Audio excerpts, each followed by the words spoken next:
बहुत सारे लोगों के साथ जो है यह एक सबसे बड़ी समस्या है कि वह अपना वकील को जो है कैसे बदल सकते हैं। आखिर उसके लिए जो प्रक्रिया करना पड़ता है वो क्या प्रक्रिया करना पड़ता है, क्या प्रोसेस है, आखिर लोग बदलते क्यों, ये सबसे बड़ा सवाल है कि आखिर बदलने की ज़रूरत क्या है। देखें, यहाँ पर मान लेते हैं किसी प्रकार का भी अगर कोई भी विवाद अगर यहाँ पर चल रहा है, ठीक है, और आपका एक तरह से विवाद का किसी भी प्रकार का कोई फैसला नहीं आ रहा है,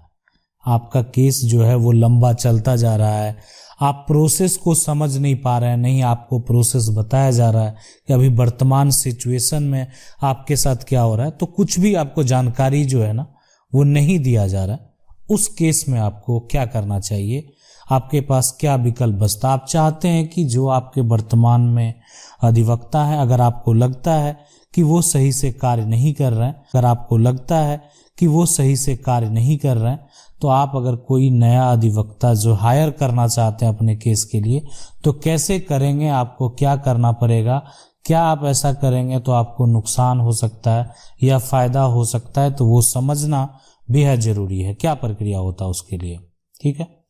देखें समस्या बहुत सारा हो सकता है कि बहुत सारे ऐसे लोगों का है कि केस जो है बहुत लंबे समय से पेंडिंग है, उनको किसी भी प्रकार का कोई भी जानकारी भी नहीं दिया जा रहा है, वो क्या कर रहे हैं, सिर्फ एक तरह से तारीख कर रहे हैं और उनको पता नहीं चल रहा है कि क्या विकल्प इसका होगा, और जो वर्तमान में है वो सही से बात भी नहीं कर रहे हैं और सही से बता भी नहीं रहे हैं।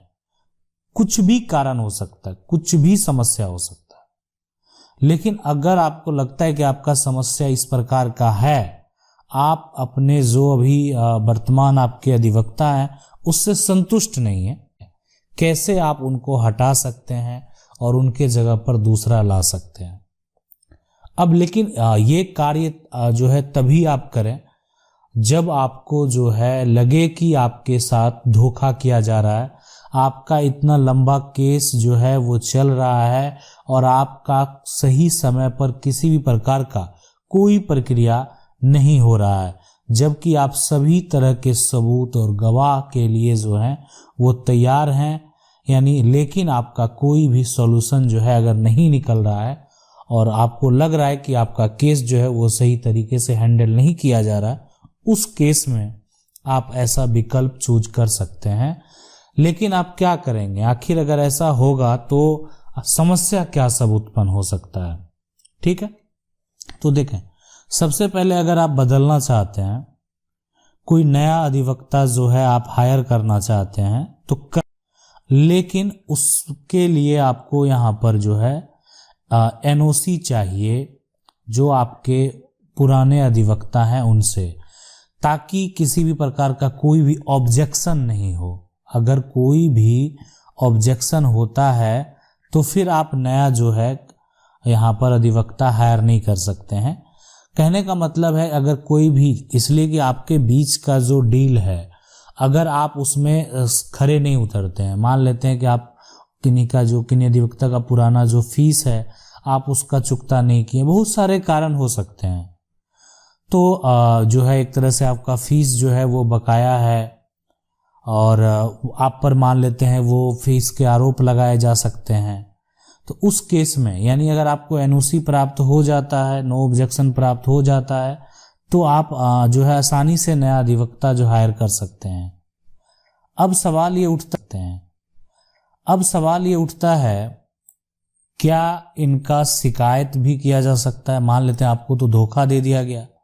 अगर आपके साथ धोखा हो गया उस कारण बस अगर आप क्या करते हैं अपना केस हार जाते हैं, वर्तमान में जो आपके वकील हैं और वो अगर आपके साथ मान लेते हैं धोखा कर लिए, ठीक है, आपको लगा कि अब आपके साथ धोखा हो गया, तो उस केस में दो कार्य आप कर सकते हैं। एक तो अगर मान लेते हैं जो वर्तमान में आपके वकील हैं, आप उनका शिकायत जो है वो बार एसोसिएशन में कर सकते हैं, या जो राज्य अधिवक्ता संघ है ना, राज्य अधिवक्ता जो है यहाँ पर संघ है, आप वहाँ पर जाकर जो है शिकायत कर सकते हैं। तो ये जो है अगर मान लेते हैं ऐसी स्थिति अगर उत्पन्न होती है कि आपके साथ धोखा किया गया, आपके साथ जो है फ्रॉड किया गया, आपको पता भी नहीं चला और प्रक्रिया जो है वो कर सकते हैं। अब यहाँ पर जो सबसे बड़ा समस्या ये है कि आप जो है अपना पैसा खर्च कर रहे हैं, पैसा दे रहे हैं, जो आपके वर्तमान वकील हैं आप उनको जो है सारा जो है फीस दे रहे हैं, लेकिन फिर भी जो है आपके साथ जो अगर धोखा किया गया है ना, और ऐसा नहीं है कि ऐसा मामला जो सामने नहीं आया, बहुत ऐसे विवाद हुए हैं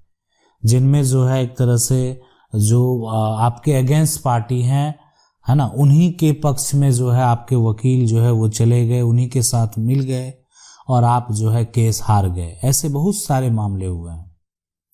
कि जो वकील हैं वो जो आपके विपक्षी पार्टी हैं उनसे जो है वो मिल चुके हैं। अब सवाल उठता है कि इसके लिए क्या कोई कानून बनाया गया? हमारे देश में कोई कानून है? तो बिल्कुल है, यानी वो है एडवोकेट एक्ट बना हुआ है 1961, और इसका जो एक तरह से अगर बात करें यहाँ पर सेक्शन 49(1)(c) में जो है वकील को क्या रूल और रेगुलेशन है उसका पालन करना चाहिए, उसका वर्णन किया गया है। मतलब एक तरह से उनका क्या जिम्मेदारी है, ठीक है, उनको क्या करना चाहिए। जो अगर उनके पास कोई क्लाइंट आते हैं तो उनका जो पेशा है, उनका जो समस्या है, उनको सुनना है। उसके बाद अगर उनको लगता, अगर वो जो केस है उसको एक्सेप्ट करते हैं, ठीक है, तो फिर जो क्लाइंट है उनके पक्ष में रहते हुए अपने जिम्मेदारी को निभाना है। अब ऐसा नहीं कर सकते हैं कि आप जो है अगर आप उस केस को एक्सेप्ट किए तो आपके जो क्लाइंट है आपको हमेशा उन्हीं के पक्ष में रहना। अब है कि मान लेते हैं कि आप वो अगेंस्ट पार्टी के अगर वो पक्ष में चले जाएंगे तो आप आसानी से अपना केस हार सकते हैं, है ना। अगर मान लेते हैं जो आपके विपक्षी हैं उन्हीं के पक्ष में आपके वकील भी अगर चले जाते हैं तो आप आसानी से केस हार जाएंगे, फिर कुछ रहा ही नहीं। अच्छा, ये जो एक्ट है उसमें अगर बात करें तो उसमें एक और जो है वो वर्णन किया गया है एक तरह से, और वो वर्णन ये किया गया है कि जो वकील हैं वो अनावश्यक जो है कोई विवाद को खींचने का काम नहीं करेंगे। ऐसे बहुत सारे आप मामले देखे होंगे जहां पर क्या होता है कि विवाद जो है छोटा है लेकिन फिर भी वो लंबा खींचा चला जा रहा है। मतलब दोनों जो है एक तरह से पक्ष मामले का हल चाहते हैं, दोनों पक्ष चाहते हैं कि जो भी जजमेंट होगा हम उसको स्वीकार करेंगे, लेकिन जो है जो एक तरह से अधिवक्ता हो उसको जो है आगे खींचने के लिए जो है वो उनका प्रयास रहता है कि मामला और चले, ठीक है। तो ये जो है वो गलत है। खास करके प्रॉपर्टी का अगर मामला है तो मान लेते हैं कोई प्रॉपर्टी है उसको जो है वो खाली करवा देना, है ना, बहुत पुराना कब्जा है, कब्जा हटवा देना, या किसी प्रकार का धोखा हुआ है तो उसमें जो है दोबारा हक दिलवा देना। तो इसमें कोई भी अधिवक्ता जो है परसेंटेज नहीं मांग सकते कि हमको जो है इस कार्य के लिए इतने परसेंटेज चाहिए। मतलब एक प्रकार का आप बोली जो है ना वो नहीं लगा सकते इसमें। यहाँ पर जो ये नियम है खास जो प्रॉपर्टी के मामले हैं, तो अगर ऐसा किया जाता है ना तो ये जो बार काउंसिल के द्वारा ऐसा अनुमति नहीं दिया गया, आप ऐसा नहीं कर सकते हैं। देखिए हर आदमी के साथ अब जो है जो अदालत में केस फाइल करना जो है ना वो आप सामाजिक और कब किसके साथ क्या समस्या उत्पन्न होगा ये कहना मुश्किल है। तो यानी अब लोगों का अगर बात करें तो वो एक प्रकार का जो है अब वो सामाजिक और कानूनी जरूरत है। तो इसलिए आप आज के समय में क्या होता है ऐसे मामले तेजी से बढ़ते जा रहे हैं। तो अगर ऐसे मामले को अगर लंबा खींचा जाएगा, विवाद छोटा है, ज़्यादा बड़ा विवाद नहीं है, लोगों की संपत्ति है, कोई आके दूसरा व्यक्ति जो है उस पर कब्जा किया हुआ, लेकिन फिर भी क्या किया जा रहा है उस विवाद को खींचा जा रहा है, विवाद को बढ़ाया जा रहा है। तो अगर ऐसे जो समस्या उत्पन्न अगर होते हैं, अब है कि यहाँ पर अगर आप बदलना चाहते हैं तो वहाँ पर प्रक्रिया क्या क्या होगा। प्रक्रिया ये होगा कि जब आप जो आपके पुराने वकील जो कि आपके वर्तमान वकील अभी हैं, अभी आप बदले नहीं हैं, तो अब जब जिस समय आपने केस फाइल किया होगा तो अभी आपको क्या एक वकालतनामा पर सिग्नेचर करवाया गया होगा, ठीक है। तो वो जो वकालत यहाँ पर जो है ना नामा, इस पे सिग्नेचर होने के बाद इसको कोर्ट में जमा कर दिया जाता है, ठीक है। कोर्ट में जमा कर दिया गया कि यानी आपने जो है अपने केस के लिए इनको नियुक्त कर लिया। तो ये वकालतनामा ये कहता है। उसके बाद जो है यानी अगर आप कोई नया वकील जो है हायर करते हैं अपने केस के लिए, ठीक है, तो आपको एक नया जो है यहाँ पर वकालतनामा जो है ना नामा बनवाना पड़ेगा। अब लेकिन नया वकालतनामा पर जो है जो आपके पुराने वकील होंगे, है ना, पुराने वकील जो होंगे उनका एनओसी का जरूरत पड़ेगा, मतलब उनका नो ऑब्जेक्शन होना चाहिए। अगर वो एनओसी लिख देंगे, ठीक है, का जो मुख्य कारण ये होता है कि उनको जो आप बदल रहे हैं यानी नए वकील को हायर कर रहे हैं तो उनको किसी प्रकार का कोई भी समस्या नहीं है, ठीक है।